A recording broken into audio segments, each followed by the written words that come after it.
Почитувани гледачи, вие сте со регионалните вести на телевизија Кисиме Нада. Во нив ќе гледате. Екоактивистите бараат повеќе мерки за надминување на проблемот со загадување на воздухот.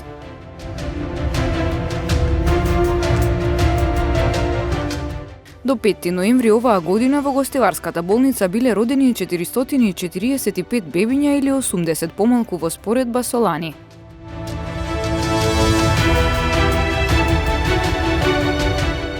Целта на проектот е најмладите основци од најрана возраст да изградат сообраќајни навики и култура.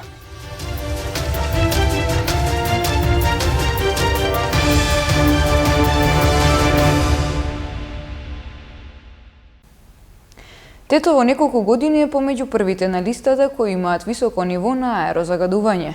Со почеток на грејната сезона и најавите за нов бран на пандемијата се доведува до прашање здравјето на граѓаните, предупредуваат медицинските работници. Активистите бараат повеќе мерки за надминување на проблемот. Влошување на состојбата со аерозагадувањето очекуваат експертите со почетокот на грејната сезона во Тетово. Повеќе од половина од населението се грее на фосилни горива, дрва, пелети и јаглен, а за зголемување на концентрацијата на штетните честички во воздухот придонесуваат и сообраќајот и индустријата, вели доктор Ратко Давидовски, специјалист по хигиена и здравствена екологија. Тој потенцира дека комбинацијата со новиот бран на коронавирусот кој се очекува ќе резултира со оптеретување на јавното здравје. Поранешните 5-годишни студии покажаа дека Тетово е во врвот по бројот на умрени луѓе во однос на аерозагадувањето. Многу лошо ќе влие комбинацијата COVID и PM10 частичките, посебно PM2,5, уште повеќе како носач ќе послужат за внесување на вирусот длабоко во дишните патишта. Екоактивистите повторно алармираат и бараат посериозен пристап на институциите за справување со загадувањето на воздухот.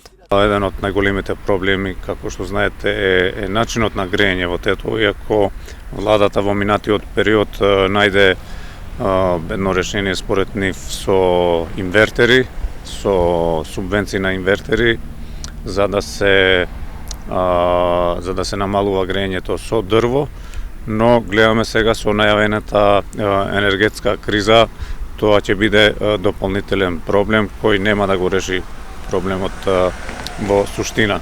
Ние се години се бориме за да се убрза процесот на гасификација. Властите си одат, си доаѓаат, сите ветуваат дека ќе биде и нигде го немаме. Тетово секоја година е на врвот на листата на најзагадени градови, особено во зимските месеци. Податоците за квалитетот на воздухот говорат дека вредностите на PM10 частичките веќе започнале да растат уште во втората половина на минатиот месец. Председателот на ВМРО-ДПМНЕ Христијан Мицковски на денешната пресконференција по формираното ново парламентарно мнозинство рече дека ќе се обиде да направи нова влада, во спротивно најавува предвремени парламентарни избори.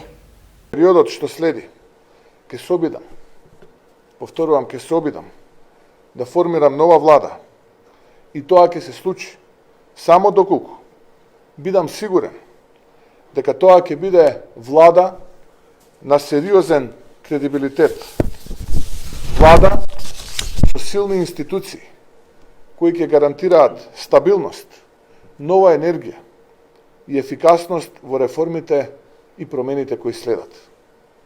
Доколку не се постигне оваа цел кон која се стремам и не обезбедам полна ефикасност на владата потребна за справување со кризите, борба против корупцијата и криминалот, кои што се клучниот проблем во нашата држава.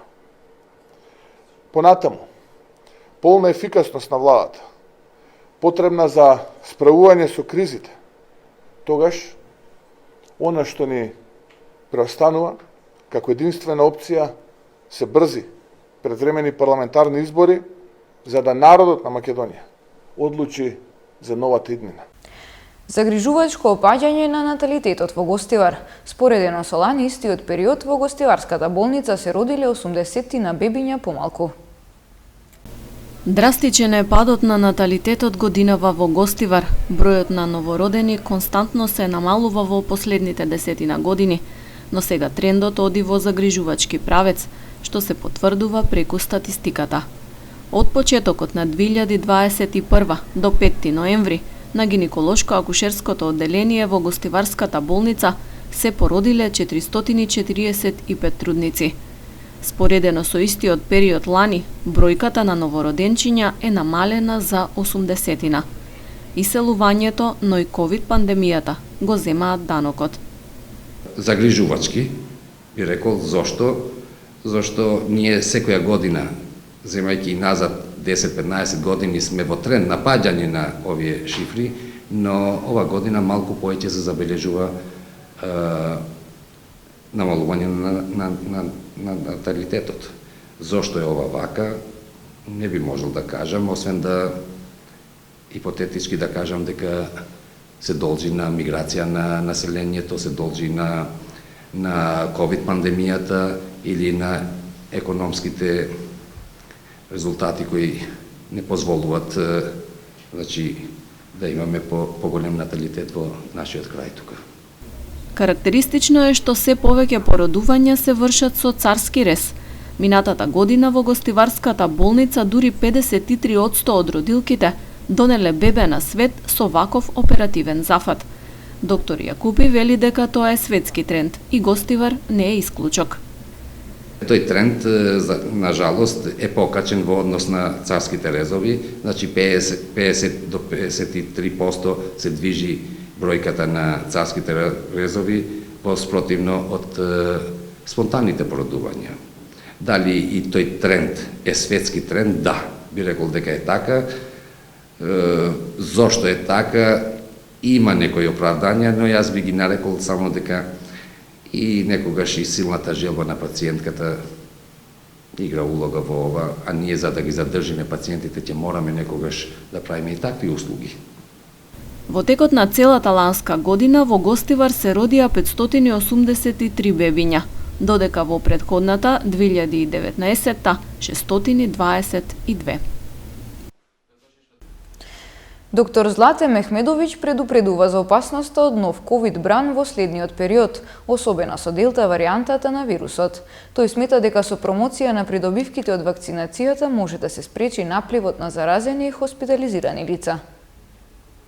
Искуствата од другите земји велат дека неприменувањето на превентивните мерки малку порано ќе доведе до практично многу силен иницијален бран на ковид, посебно со делта варијантата.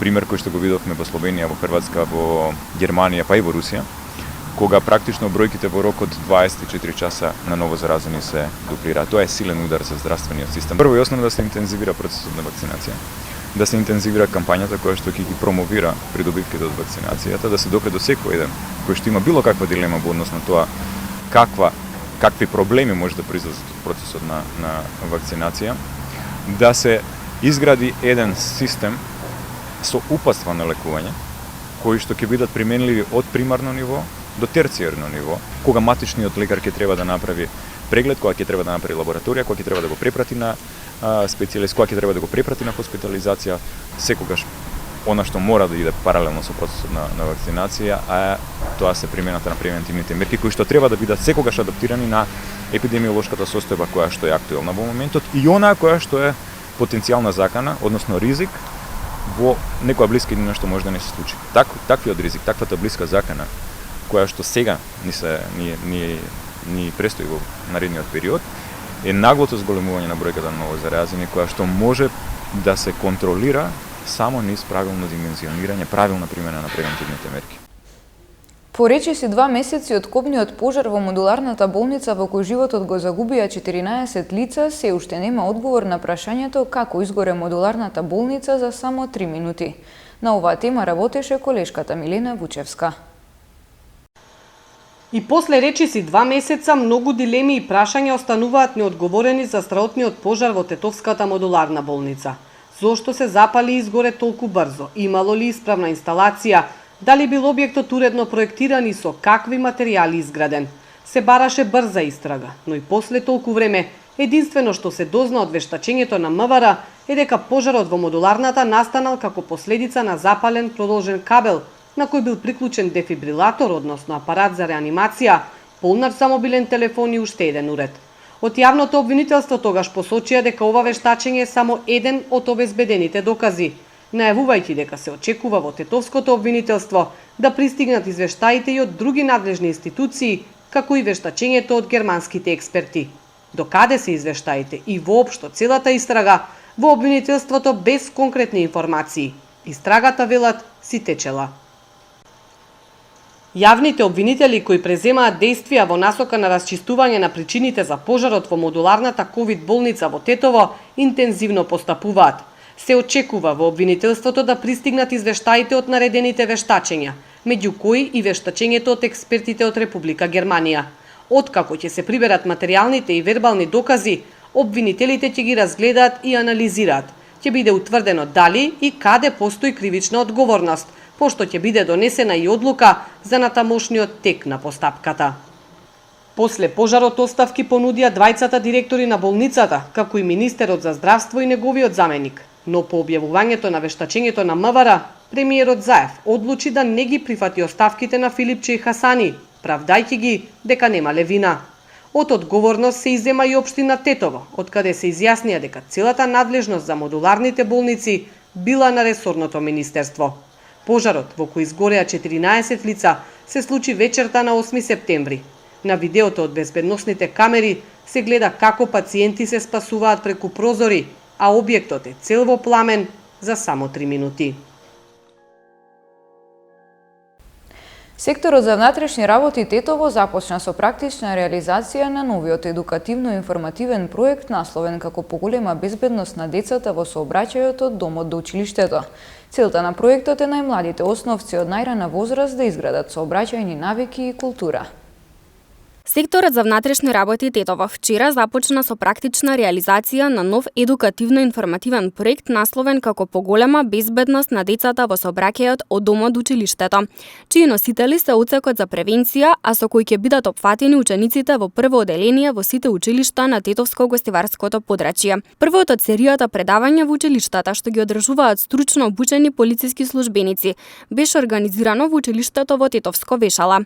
Прводеленците од ова и другите училишта поблиску ќе се запознаат со најосновните правила и прописи за нивна поголема безбедност во сообраќајот, но и со сообраќајните опасности и ризици на патот до училиштата и назад кон домовите. Покрај тоа, во рамките на проектот кој ќе се одвива до крајот на годинава, предвидена е и практична демонстрација на тоа како безбедно да се движат, како безбедно да ги преминуваат улиците и зашто служи сообраќајната сигнализација, а зашто ќе биде ангажирана и посебна приколка со сета неопходна опрема за таа намена. Целта на проектот е најмладите основци од најрана возраст да изградат сообраќајни навики и култура во функција на нивната севкупна безбедност на патот до училиштата и воопшто.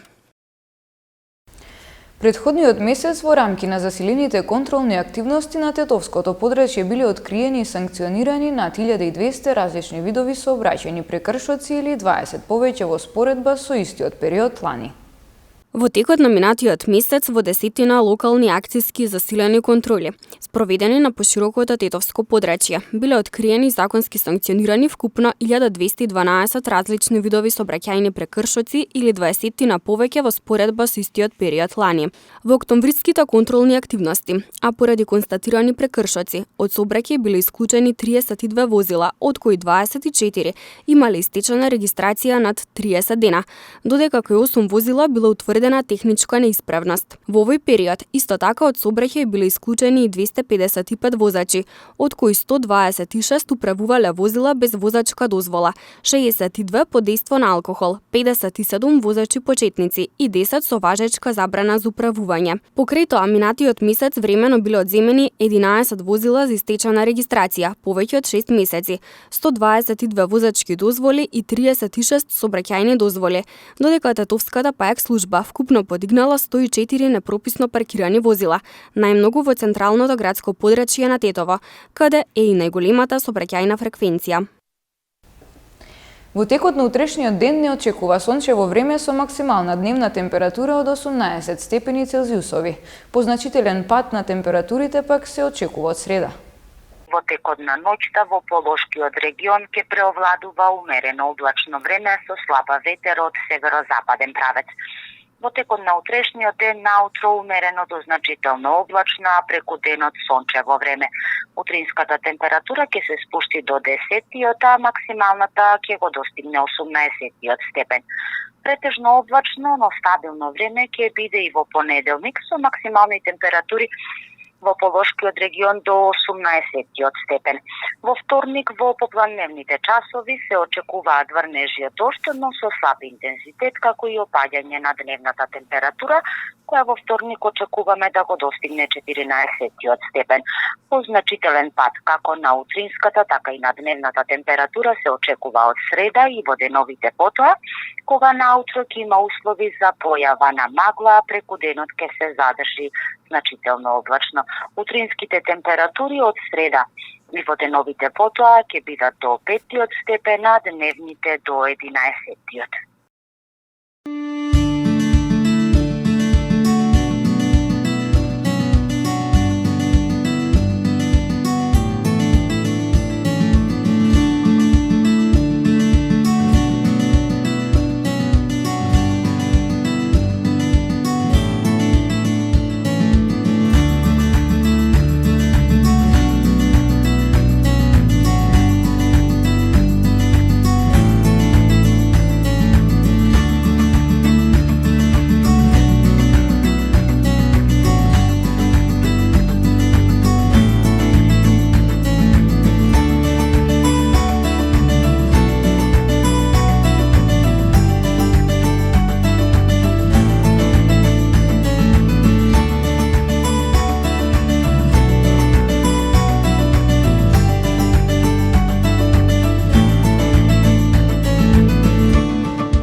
Почитувани гледачи, тука е крајот на регионалните вести. Ви благодарам на вниманието со кое не следевте. Имајте пријатен викенд.